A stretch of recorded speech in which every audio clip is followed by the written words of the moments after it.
राधे श्याम। परम मंगलमय परात्पर अखिलेश्वर अखिल ब्रह्मांड नायक परात्पर परब्रह्म भगवान श्री कृष्ण की वांगमय प्रतिमूर्ति श्रीमद् भागवत महापुराण। दूर दूर से आई हमारी माताएं बहनें श्रोतागण भक्तगण साधना टीवी श्रद्धा टीवी पर कथा का रसपान कर रहे आप सभी भक्तजनों को जय श्रीमन्नारायण। सबको जय श्री कृष्णा। राधे राधे। कैसे हैं आप लोग? आए हुए सभी भक्तों को जय श्रीमन्नारायण। जय गौरी गोपाल। राधे राधे। आप सब कैसे हैं? शांति से बैठ जाइए और प्रेम से सुनिएगा।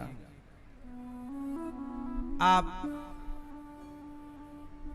सदा भगवान की आप पर कृपा बनी रहे, आप सुखी और स्वस्थ रहें। हमारे श्री सुशील कुमार गुप्ता जी, श्रीमती रूबी गुप्ता जी इस पावन सी कथा में जुड़ करके कथा का रसपान करके अपना लोक परलोक दोनों को आप सार्थक कर रही हैं और अपने जीवन को धर्ममय बना रही हैं। आपके पुत्र प्रद्युम्न गुप्ता जी आप कलम बोली नवी मुंबई से आए हैं और प्रेम से कथा की गंगा में डुबकी लगा रहे हैं। आप सबको अच्छा लग रहा है?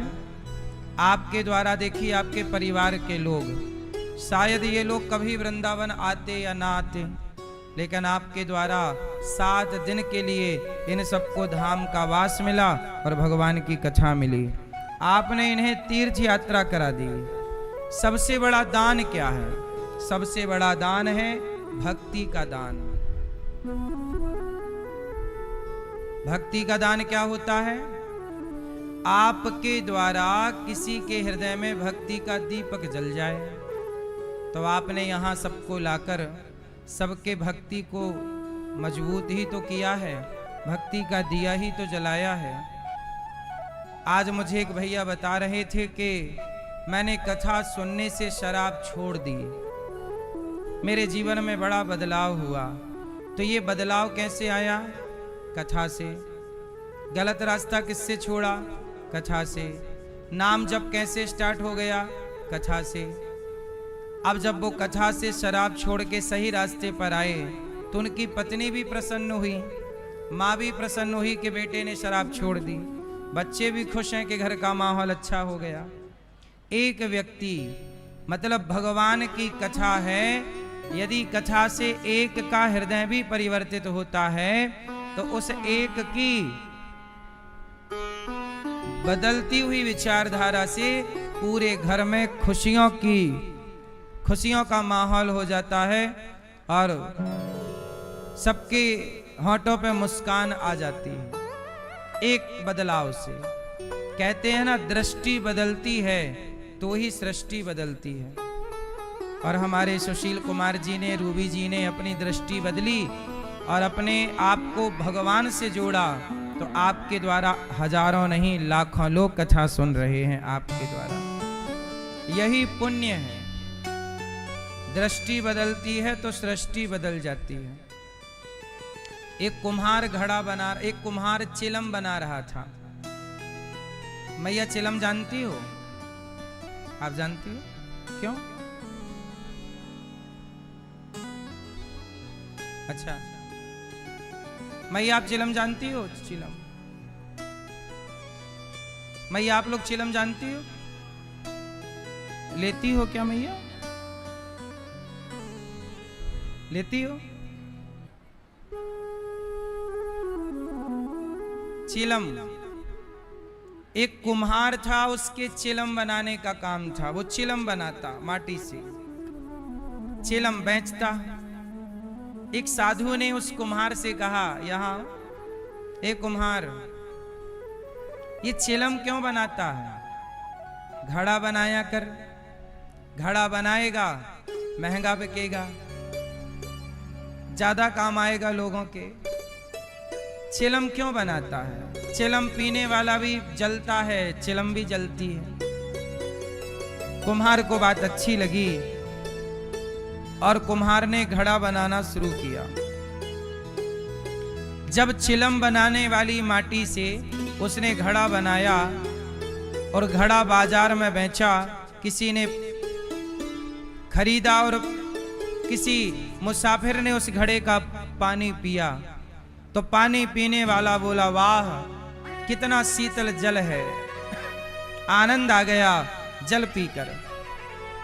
तब उस घड़े की माटी से आवाज आई, रे कुम्हार, तेरे तो विचार बदले, तू मुझे चिलम बना देता तो मैं भी जलती रहती। चिलम पीने वाला गांजा भरता है चिलम में, फिर उसमें आग लगाता है और चिलम भी जलती है और पीने वाला भी जलता है धुएं से।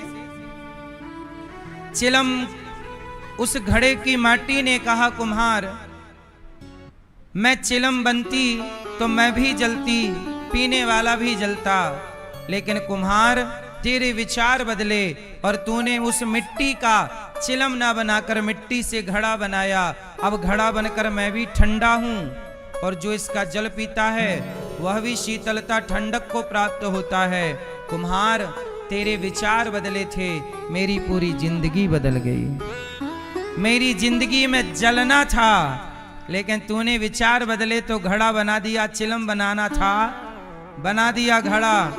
तो मैं चिलम बनती तो सारी जिंदगी जलती, घड़ा बनी हूं सारी जिंदगी ठंडक में रहूंगी, ठंडी रहूंगी। और तेरे विचार बदले, मेरा तो संसार बदल गया। एक विचार, जीवन में परिवर्तन कौन लाता है? कौन लाता है? विचार। इसलिए विचारों की बड़ी कीमत होती है। सबसे महंगे क्या बिकते हैं? बोलो। एडवोकेट, वकील। वकील क्या देता है? विचार देता है, उसका पैसा ले लेता है। बोलो हाँ, ये भाई साहब ऐसा नहीं ऐसा कर लो, वो सब धाराएं बता देगा, सब रास्ता बता देगा, बताने का पैसा है। उसके विचार बिकते हैं। डॉक्टर विचार ही तो बेचता है, आपको ये दवाई लेनी चाहिए, हाथ पकड़ा, उसके विचार आया कि इसको ये दवाई देंगे तो ठीक हो जाएगा। उसके विचार से आप दवाई लेंगे तो आप ठीक भी हो जाएंगे। बोलो हाँ। तो कीमत किसकी है? इसलिए कहता हूं, अपने विचार बड़े रखो, अपने विचार श्रेष्ठ रखो। गंदे विचार नहीं, शराब पीने का विचार नहीं, किसी तरह से गलत काम करने का विचार नहीं। हमारी मैया सानू देवी, लक्ष्मण, दुर्गा राम मोकलपुर राजस्थान से आए हैं, है ना। सानू देवी मैया जी ने गौरी गोपाल आश्रम में चल रही सेवाओं में आपने 51,000 रुपए का सहयोग किया। हमारी मैया जी ने माताओं के भोजन में, संतों की सेवा में। और ये भागवत सुन रही हैं। भागवत, ये भैया बताए कि इनका काम है पर्स बेचते हैं, है ना। जो पैसा कमाते हैं, बोले हम अपनी कमाई का पैसा अलग निकाल कर थोड़ा सा रख देते हैं ताकि वो सेवा में लगता रहे। अब ये बंबई में, ये भी मुंबई रहते हैं, कहाँ? अहमदाबाद, अहमदाबाद गुजरात, अहमदाबाद में रहते हैं और पर्स बेचते हैं और जो पैसा कमाते हैं उससे थोड़ा थोड़ा निकाल कर रखते हैं और समय समय पर आकर अपनी माता को तीर्थ यात्रा कराते रहते हैं बेटा। और भागवत सुनते हैं और कभी माताओं का भोजन, कभी संतों का भोजन। कल यहां पर 25 बेटियों का विवाह है। कितनी बेटियों का? सोचिए, कल यहां पर 25 बेटियों का घर बसाया जाएगा। आप सब जरूर इन गरीब बेटियों के विवाह में सहयोग जरूर कीजिए। आप सबके सहयोग से ही इन गरीब परिवार की बेटियों का घर बसाया जा रहा है। कल यहाँ कन्या विवाह होगा, आप देखेंगे, आपको दिखाया जाएगा, आप सब दर्शन करेंगे, आपकी उपस्थिति में ही विवाह संपन्न होगा। तो आप जरूर साक्षी भी बनिए और सहयोगी भी बनिए। साक्षी और सहयोगी, अच्छा ये बताओ, साक्षी बनना और सहयोगी बनना में क्या श्रेष्ठ है? जोर से, जोर से। हाँ, जब सीता मां का अपहरण हुआ तो सीता मां रो रो करके पुकारी, हा लक्ष्मण, हे लक्ष्मण कहां हो, बचाओ, हे रघुनंदन कहां हैं आप, बचाओ। जब सीता मां का अपहरण हुआ, सीता मां रो रो कर सबको बुलाई। सीता मां के रोते हुए दर्शन तो बहुत लोगों ने किया, सीता मां के हरण के साक्षी तो बहुत रहे कि नहीं? अच्छा, सीता मैया का जब हरण हुआ तब देवताओं ने भी तो देखा कि नहीं?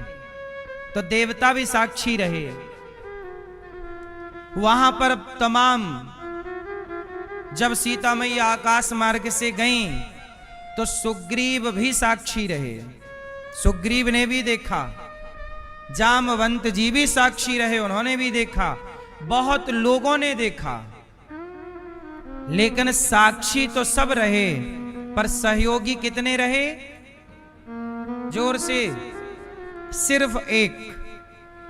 सीता मैया का हरण हुआ तो हरण के साक्षी बहुत रहे, पर सहयोगी केवल एक, जटायु जी।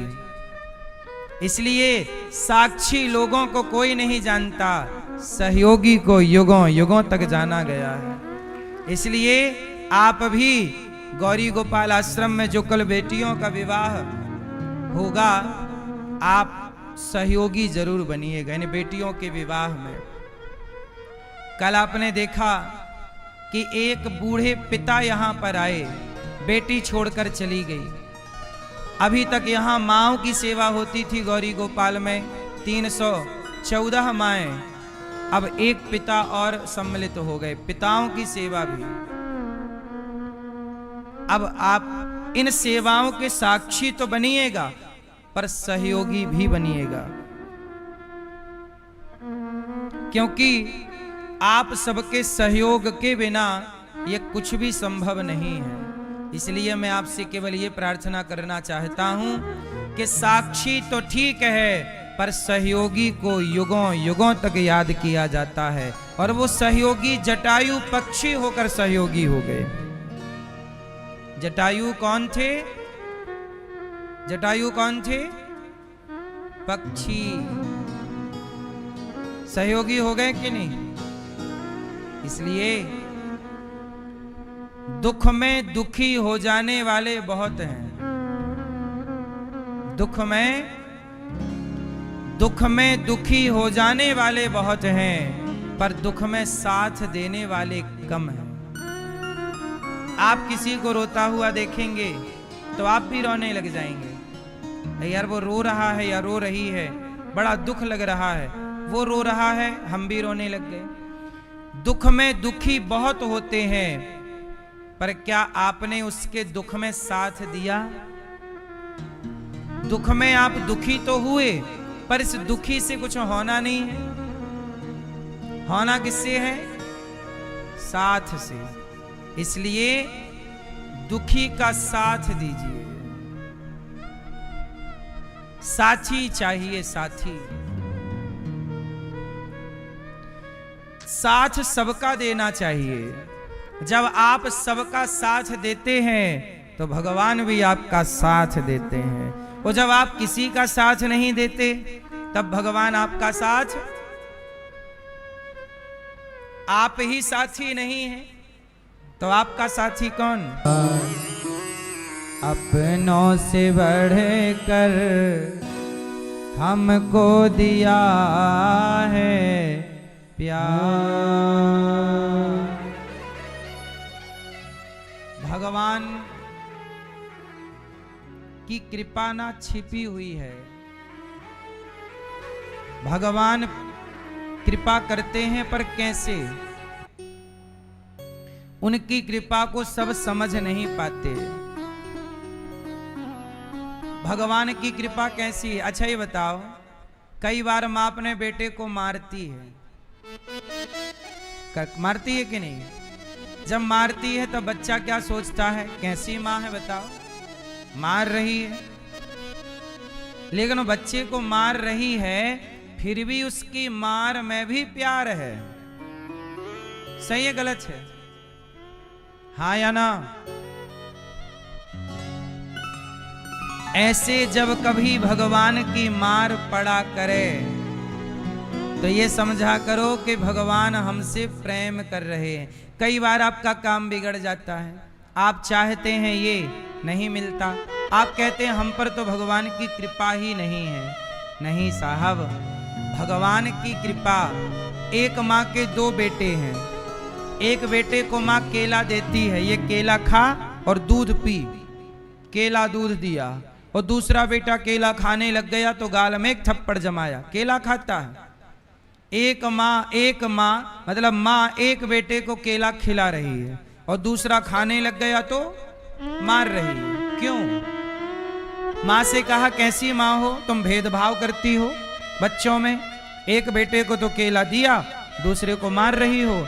तब माँ ने कहा कि डॉक्टर ने बोला है कि इसे केला खिला के दूध पिलाओ तो शरीर इसका मजबूत होगा, और इसे बहुत सर्दी जुखाम है, डॉक्टर ने कहा है इसे केला ना खिलाना अभी, और मना किया और खाने लग गया तो दिया एक तमाचा।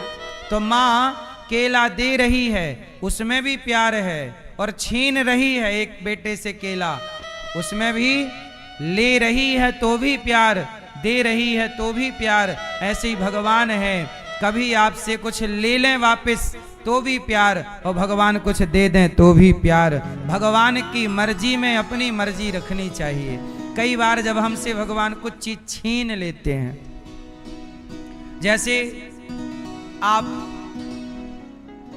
जैसे आप मुख्यमंत्री बन जाओ, आप मुख्यमंत्री बनोगे तो आप कहोगे वाह हे भगवान आपने बड़ी कृपा की, हम पर बड़ी कृपा, भगवान ने हमें मुख्यमंत्री बना दिया।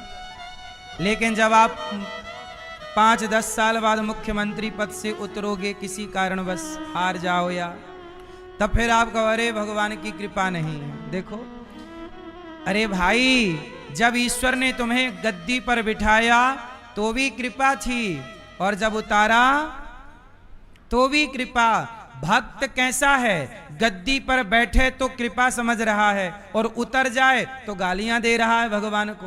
हे भगवान तुमने देखो मुख्यमंत्री की या फलाने पद की आपने कुर्सी छीन ली। भगवान पद दें तो भी कृपा, और पद से नीचे कर दें तो भी कृपा। भक्त किसे कहते हैं? जो हर परिस्थिति में भगवान की कृपा समझे वही भक्त है।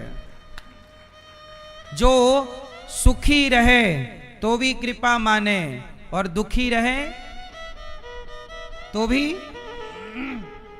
ऐसा ना हो कि हम सुखी हैं तो हम कह रहे हैं बड़ी कृपा है, और दुखी हो जाएं तो गालियां देने लग जाएं भगवान को। हर हाल कैसे रहना है मेरी माँ? भैया को जगाओ। राम राम। सो गए बैठे बैठे? बड़ी कृपा है महाराज, अच्छी नींद आ रही है।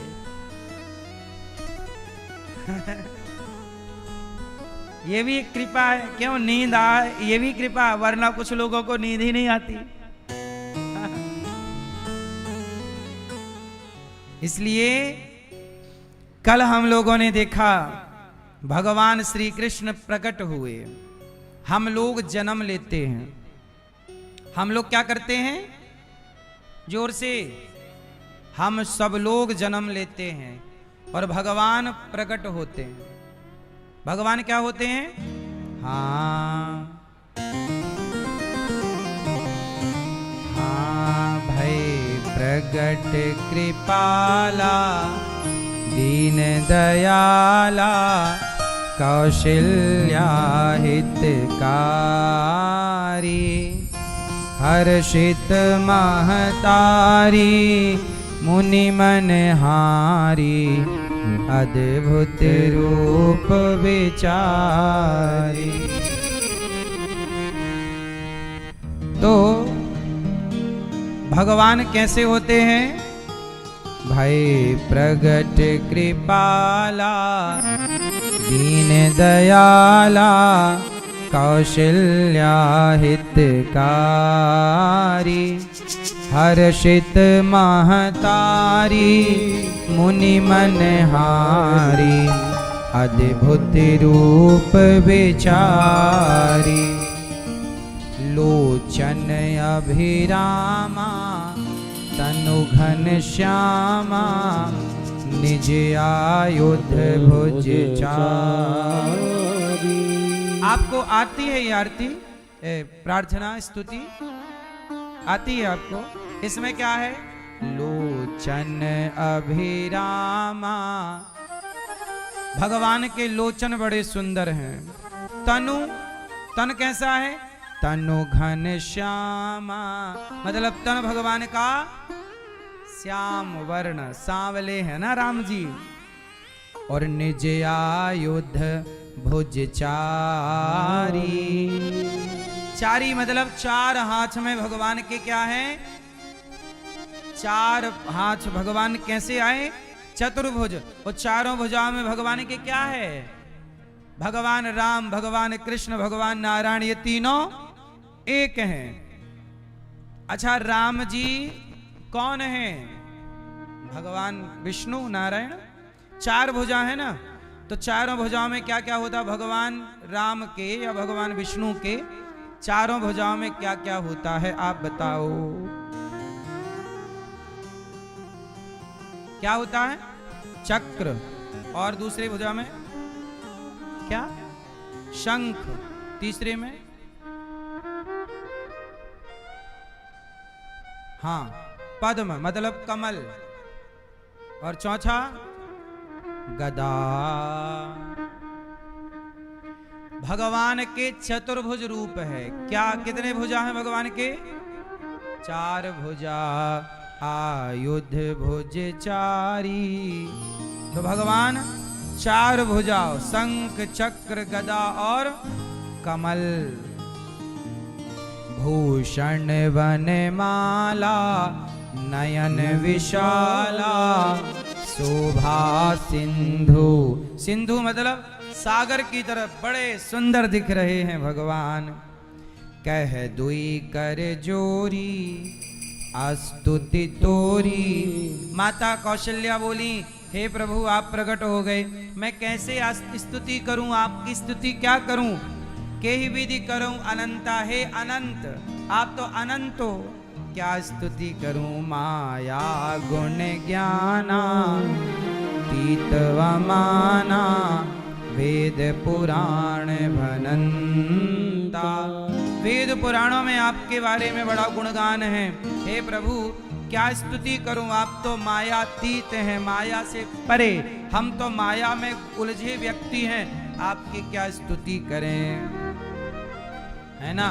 करुणा सुख सागर, सब गुण आगर। आप में सारे गुण हैं, करुणा निधान है आप। ब्रह्मांड निकाया, निर्मित माया, रोम रोम प्रतिवेद कहें। रोम रोम में ब्रह्मांड है आपके। यही हाल भगवान कृष्ण का है। भगवान राम प्रकट हुए, ऐसे ही भगवान कृष्ण प्रकट हुए। तमद्भुतं बालकमम्बुजे क्षणं चतुर्भुजं, शंख गदायुधायुधं, श्रीवत्सलक्ष्मं गलशौभिकौस्तुभं, पीताम्बरं सान्द्रपयोधसौभगं।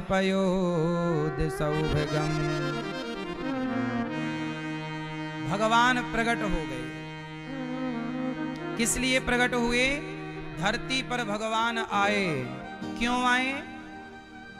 मैया, पीछे वाली मैया, क्यों आते हैं भगवान? भगवान संसार में क्यों आते हैं जरा बताओ, क्यों आते हैं? मैया, लाल मैया बताओ, लाल मैया, भगवान क्यों आते हैं भगवान संसार में? बताओ जल्दी।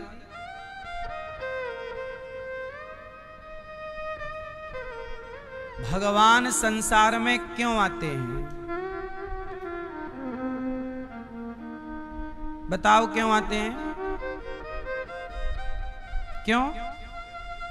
हाँ, जब जब होय धर्म की हानि, बाढ़े असुर अधम अभिमानी, तब तब धरी प्रभु विविध शरीरा।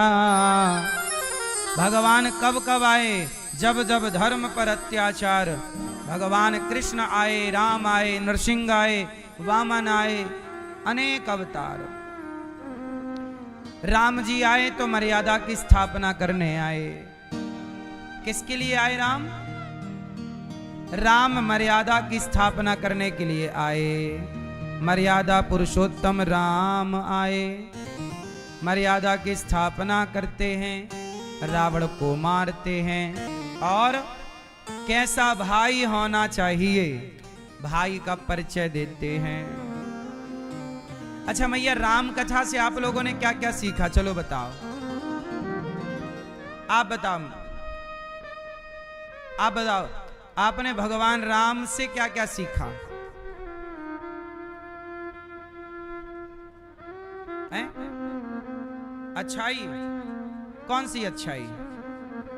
क्या अच्छाई है राम जी में? कोई एक?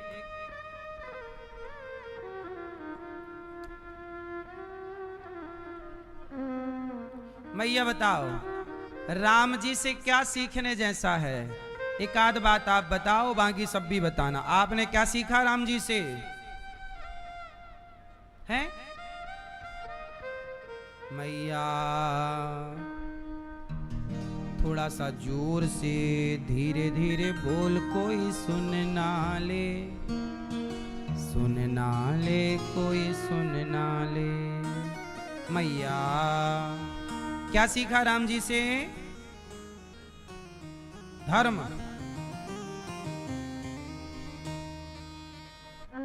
मैया बताओ, चश्मा वाली मैया, आपने राम जी से क्या सीखा? अच्छा छोड़ो, आपने सीता जी से क्या सीखा ये बताओ। चलो, ये लाल मैया के बगल में हरी मैया बताएंगे। चलो बताओ, सीता जी से आपने क्या सीखा? आप बताओ हरी मैया। क्या? यहां देखो, अब बताओ क्या सीखा सीता जी से? हरी मैया के बगल में लाल मैया बताएंगे। सीता जी से आपने क्या सीखा है? हाँ मैया बताइए। मर्यादा। कौन सी मर्यादा?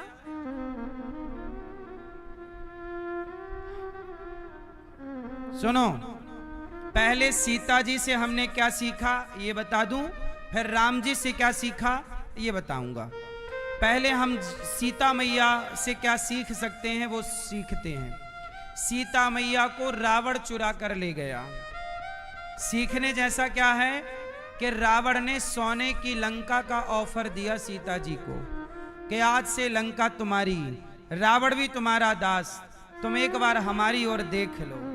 पर धन्य है माता सीता कि सोने की लंका को लात मार कर लंकापति की ओर देखा भी नहीं। अपने पति के सिवा पति घास की झोपड़ी में रहता हो और कोई दूसरा पर पुरुष तुम्हें सोने का ऑफर दे रहा हो, लंका दे रहा हो, तो लंका को लात मार के अपने पति का साथ देना चाहिए। ये सीता जी से सीखा है। ये हर नारी को सीखना चाहिए। हाँ या ना? रावण के ऑफर को ठुकराया कि नहीं माता जानकी ने? बोलो हाँ। सोने की लंका को ठुकराया कि नहीं?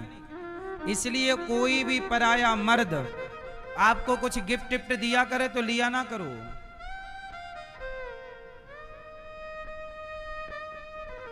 आजकल लोग ना गर्लफ्रेंड बॉयफ्रेंड के चक्कर में कोई लाके आपको मोबाइल दे रहा है गिफ्ट में, कोई लाके आपको कुछ दे रहा है, अंगूठी ही दे रहा है गिफ्ट में सोने की। जो आपको बॉयफ्रेंड गर्लफ्रेंड वाला जो सेटअप चल रहा है, ये आपको गिफ्ट तो देंगे, बदले में आपसे आपका चरित्र मांगेंगे। बोलो हाँ। बड़े महंगे गिफ्ट देके ना लोग अपने वश में कर लेते हैं, इसलिए गिफ्ट गिफ्ट के चक्कर में ना पड़ा करो। बासी रोटी खाना पड़े, नमक रोटी खाना पड़े तो खाओ, पर चरित्रवान रहो, चरित्र से समझौता नहीं। कोई आपको कुछ दे, पति फटे कपड़े दे तो स्वीकार है, पर पराया व्यक्ति कुछ दे तो स्वीकार मत करो, ठीक है? इसलिए सीता मैया ये सिखाती हैं चरित्रवान रहना है, पराये के लालच में नहीं चले जाना है। ये सीख है कि नहीं यहां पर? हाँ या ना? दूसरा, अब राम से सीखते हैं। राम से क्या सीखा?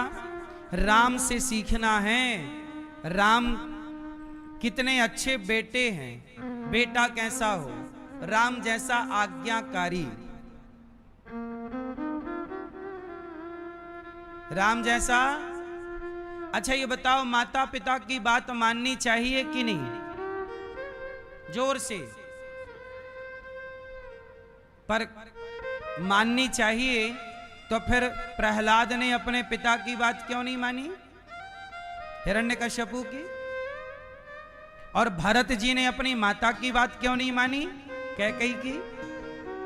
आप कह रहे हैं माता पिता की बात माननी चाहिए, तो प्रहलाद ने हिरण्यकश्यपु की और भरत जी ने अपने माता की बात क्यों नहीं मानी, बताओ क्यों? क्योंकि इनकी बातें गलत थीं। तो माता पिता की बात तो माननी चाहिए, पर माता पिता की सही बात माननी चाहिए, गलत बात नहीं माननी चाहिए। कई बार माता पिता की कुछ बातें गलत भी होती हैं, गलत भी वो बोलते हैं, वो गलत बातें नहीं माननी, सही बातें माननी है। इसलिए आपके अंदर इतना विवेक हो कि आप ये जान पाएं, आपके अंदर ये जानने की क्षमता होनी चाहिए कि क्या सही है और क्या। आपके अंदर विवेक का फिल्टर होना चाहिए, हमारे लिए क्या सही है क्या गलत है, ये विचार आपके अंदर हो। और ये विचार जल्दी से डेवलप होता नहीं है, सत्संग करने से आएगा। राम से सीखना है, माता पिता की बात माननी है। दूसरा, राम से सीखना है कि भाई के साथ कपट नहीं करना। भाई के साथ क्या नहीं करना? जोर से, जोर से। आजकल मैं समाज में देखता हूं, एक गांव में 4 भाई रहा करते थे। एक गांव था, ध्यान से सुनना, मैं एक सवाल पूछूंगा भी, आप उत्तर देना। एक सत्य घटना पर एक सत्य सवाल होगा, आप सब सुनिएगा फिर आंसर दीजिएगा। एक गांव था, उस गांव में एक गांव था, उस गांव में एक घर में 4 भैया रहते थे। चारों में बड़ा प्रेम था, चारों भैया बहुत प्रेम करते थे।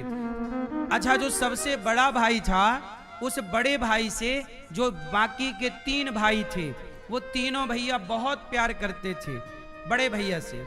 जिसमें कि जो सबसे छोटा भैया था, सबसे छोटा तो सबसे बड़े भैया को भगवान मानता था।